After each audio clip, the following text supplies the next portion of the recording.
बलिदान भाग 2 पार्ट 2 जयवंत से भी बढ़कर। रोमियो 8 का 37।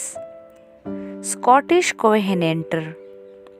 17वीं सदी में ब्रिटेन में धार्मिक स्वतंत्रता के लिए महान लड़ाई लड़ी गई और कालांतर उसमें विजय भी प्राप्त हुई।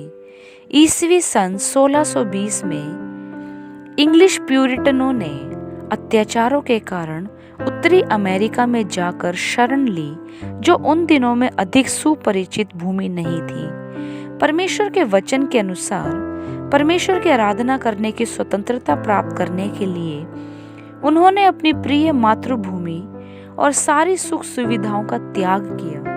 ऑलिवर क्रामवेल के बाद ईस्वी सन 1660 में ब्रिटेन में राजसत्ता का पुनः आगमन हुआ और उसके बाद 25 वर्ष तक उन सब लोगों को बहुत सताया गया जो अपने विवेक के अनुसार परमेश्वर की आराधना करना चाहते थे।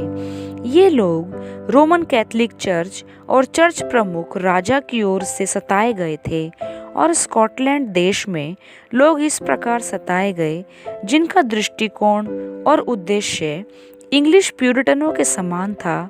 उन्हें कोहेनेंटर कहा जाने लगा। प्रस्थापित चर्च और राजसत्ता के विरोध में निरंकुश शासन के विरोध में खड़े रहने की उन्होंने वाचा बांधी थी, इसलिए उन्हें कोहेनेंटर नाम दिया गया। इन कोहेनेंटर लोगों का यह मत था कि राजा को कलीसिया का प्रमुख मानना ठीक नहीं है। कलीसिया का एकमात्र प्रमुख प्रभु यीशु मसीह है, जिसके प्रति उनकी अटूट और अडिग निष्ठा है।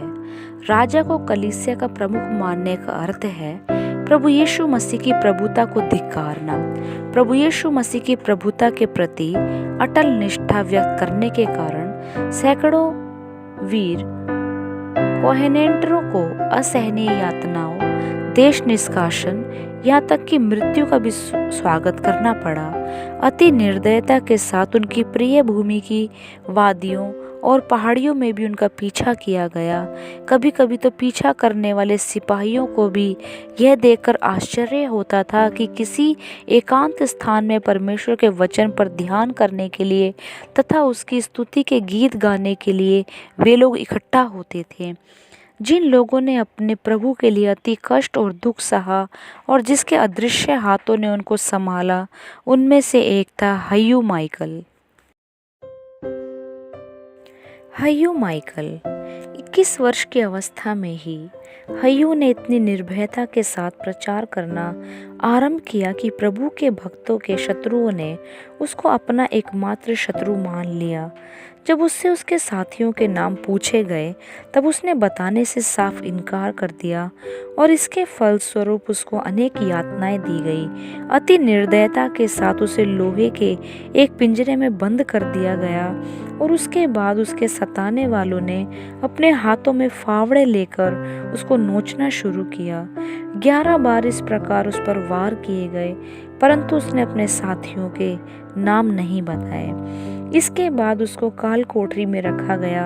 अपनी पीड़ाओं में वह तड़पता रहा, परंतु फिर भी उसने अपने साथियों के नाम नहीं बताए, परंतु अपने साथियों के लिए वह आप परमेश्वर से प्रार्थना करता रहा। एक दिन उसे फिर अधिकारियों के सामने खड़ा किया गया और इस समय उसे मृत्यु दंड दिया गया।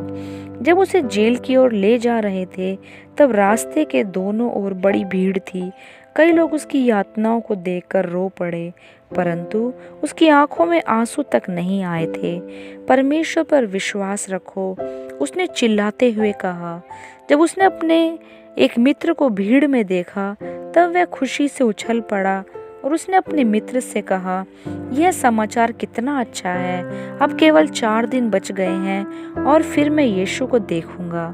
जेल में आने के बाद जब किसी ने उससे पूछा कि अब उसका पैर कैसा है, तब उसने मुस्कुराते हुए कहा, मैं अपने पैरों का दर्द भूल चुका हूँ। और फिर उसने यह भी बताया कि प्रचार करते समय जितनी उदासी उसके मन में रहती थी, उससे कम मृत्यु दंड सुनने के बाद उसके दिल में है। जब उसके पिताजी उससे मिलने के लिए आए तब उन्होंने एक दूसरे को परमेश्वर पिता और पुत्र के प्रेम में साहस दिलाया और सांत्वना दी। जिस दिन उसे मृत्यु दंड दिया जाने वाला था, उसकी पहले ही रात वह 11 बजे सो गया और दूसरे दिन सुबह 5 बजे उठा। उसने अपने साथी से, जो उसके साथ ही सूली पर चढ़ाया जाने वाला था, कहा, उठो जॉन, हम इतनी देर तक सोते रहे हैं कि हमें देखकर कोई भी यह नहीं कहेगा कि इन्हें आज फांसी दी जाने वाली है। फिर उसने प्रार्थना की, हे प्रभु, आज हमारी यह प्रार्थना नहीं है कि हमें मुक्त किया जाए, हमें छुटकारा मिले, परंतु हमारी यह प्रार्थना है कि अन्य साथियों के सामने हम अच्छी साक्षी दे सकें। उसकी इस प्रार्थना का पूर्ण उत्तर उसे मिला। फांसी के तख्ते पर पहले उसने स्तुति का गीत गाया। फांसी की रस्सी तक पहुंचने के लिए जब वह सीढ़ी पर चढ़ रहा था, तब वह चिल्लाता रहा, प्रत्येक सीढ़ी मुझे स्वर्ग की ओर अधिक निकट ले जा रही है। फांसी की रस्सी तक पहुंचने के बाद उसने अपनी जेब में से बाइबल निकाली और लोगों के सामने प्रकाशित वाक्य का अंतिम अध्याय पढ़ा। जब उसके सिर पर कपड़ा डाला जाने लगा, तब उसने कपड़ा हटाकर विश्वास से प्रेरित होकर जो चीज़ें थोड़े दिन के लिए हैं उनसे विदा मांगी और जो चीज़ें सनातन के लिए हैं उनका स्वागत किया। हे प्रभु, अब मैं लोगों से बातचीत करने का कार्य त्याग कर तुझसे बातचीत करना आरंभ करना चाहता हूँ। अब मेरी बातचीत परमेश्वर के साथ होने वाली है, जिसका कभी अंत नहीं होगा। पिताजी विदा, माताजी विदा, मित्रों और रिश्तेदारों, मैं आपसे भी विदा लेता हूँ। हे संसार और तेरे सारे सुख विलास, तुमसे भी विदा। हे भोजन और जल, तुमसे भी विदा। सूर्य और चंद्रमा विदा। सुस्वागतम परमेश्वर पिता, नई वाचा का मध्यस्थ प्रिय यीशु मसीह, तेरा स्वागत हो। शांति दाता परमेश्वर, अनुग्रह का आत्मा, तेरा स्वागत हो। हे अनंत महिमा, तेरा स्वागत हो। हे अनंत जीवन, तेरा स्वागत हो। हे मृत्यु, तेरा स्वागत हो। 2 मार्गरेट ईस्वी सन 1685 में एक निर्दयी न्यायालय के सम्मुख 4 स्त्रियां बंदी के रूप में खड़ी थी। वे सब कोहेनेंटर थी। उन पर यह दोष लगाया गया था कि उन्होंने चर्च को राजसत्ता का एक अंग मानना स्वीकार नहीं किया था, अतः उन्हें विद्रोही ठहराया गया था। इसके साथ साथ उन पर यह भी दोष लगाया गया था कि वे खुली जगहों में होने वाली तथा घरों में होने वाली सभाओं में हिस्सा लेती हैं। इन 4 स्त्रियों में से 2 को यह दंड दिया गया कि उन्हें पानी में डुबोकर मार डाला जाए।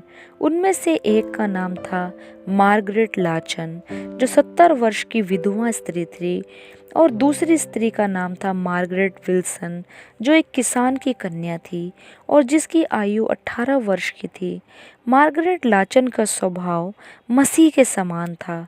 विश्वासी भाइयों में उसके प्रति श्रद्धा थी। जिस समय सिपाही उसे गिरफ्तार करने के लिए आए थे, उस समय वह अपने परिवार समेत घुटनों के बल गिरकर प्रार्थना कर रही थी। उसे गिरफ्तार करके जेल में ठूंसा गया। वहाँ उसे बहुत सताया गया। न उसे पर्याप्त भोजन दिया और न बिस्तर। गर्मियों के दिनों में एक दिन संध्या के समय इन दोनों विश्वासियों को एक सूखी नदी के किनारे ले जाया गया, जहाँ ज्वार के समय समुद्र का पानी बेगवती धारा के समान उमड़ आता था। नदी के पात्र में मजबूत खूंटे गाड़े गए और दोनों को खूंटों से बांध दिया गया। ज्वार के समय धीरे धीरे नदी में पानी बढ़ने लगा।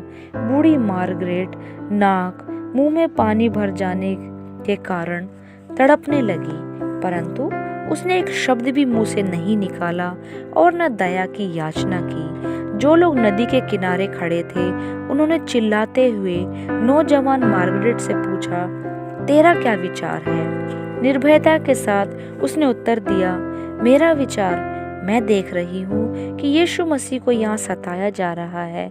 क्या तुम यह सोचते हो कि हम सताए जा रहे हैं? जी नहीं, मसीह जो हम में है वह सताया जा रहा है, क्योंकि वह लड़ाई करने के लिए किसी को भी अकेले नहीं भेजता। जब ठंडा पानी उसके पैरों के पास आने लगा, तब उसने 25वां भजन संहिता बोलना शुरू किया। धीरे धीरे पानी बढ़ रहा था। फिर उसने अंतिम बार बाइबल खोली और रोमियो का 8वां अध्याय पूरा पढ़ा।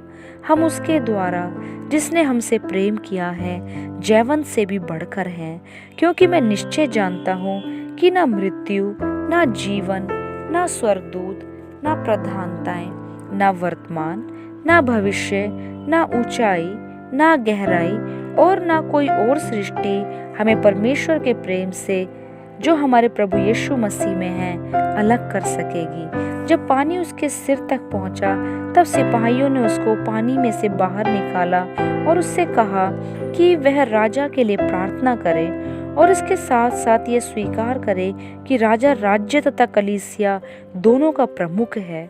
उसने यह कबूल नहीं किया, परंतु उसने यह कहा कि वह यह चाहती है कि सब लोगों का उद्धार हो और किसी को दंड भुगतना ना पड़े। उन्होंने उसे फिर एक बार पानी में डाला और बाहर निकाला। ओ मार्गरेट, तुम इनकी बातों को मान लो, उसके कई मित्रों ने उससे विनती की।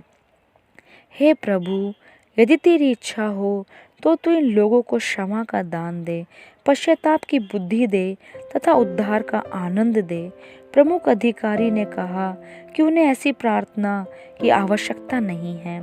फिर एक बार उससे कहा गया कि वे राजा की प्रभुता को स्वीकार करें, शपथ ले। इस प्रकार की पाप में शपथ मैं नहीं ले सकती। वह चिल्लाई, मैं यीशु मसीह की संतान में से एक हूँ, मुझे जाने दो।